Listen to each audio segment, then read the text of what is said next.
So, if your D-Link router here does not have any internet access, well, there are a few things that you can do to fix this issue. So, first thing that you may want to do is you want to power cycle your modem and router.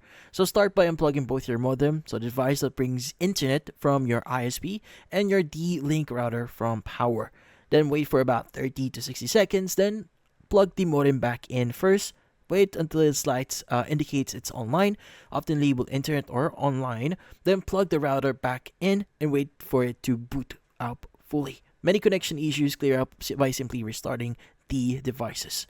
Next is you want to check the cable and WAN or inter-port connection. Now, once everything is powered up, check the inter cable between your modem and your router's WAN or internet port. Make sure it's securely connected at both ends and not loose or damaged. Also, check if the router's internet or WAN light is showing the correct color, often solid green or white, rather than the off or amber, which can mean no internet connection. Now, you want to log into your router's admin interface, typically by entering the following address, which is 192.168.0.1 or 192.168.1.1 in your browser. Now go to status or internet 1 section and check if the 1 IP shows something like 0.0.0.0 or is missing. This means it didn't obtain an IP from your ISP and cannot access the internet.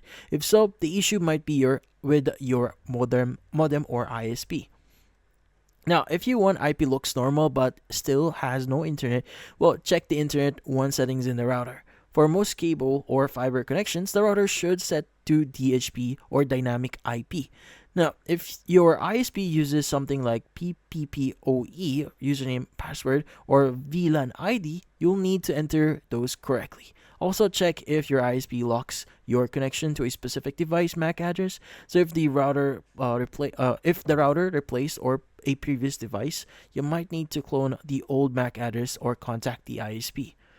Now, also try changing DNS and check your network conflicts. So sometimes the internet access is blocked because DNS issues or because of IP conflict as well.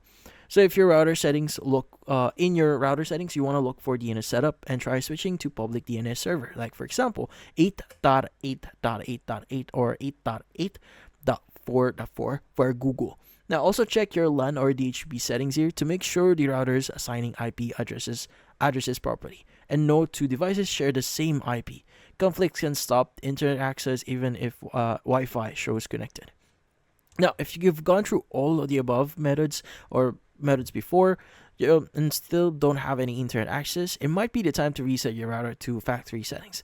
Now, find the small reset button, usually a pinhole on the router, press and hold it for about 10 to 30 seconds. Now, while the device is still powered on, obviously, and until the light basically changes or the router reboots.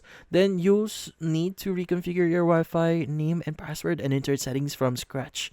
Now use this as a last resort since it basically erases everything, or that includes your custom settings. Now, I would highly recommend you to contact, or if you can get assistance via customer support, well, it is recommended that you do so, or you may want to contact your ISP. And that's about it. Hopefully this video was able to help you like and subscribe to our channel. Thank you for watching.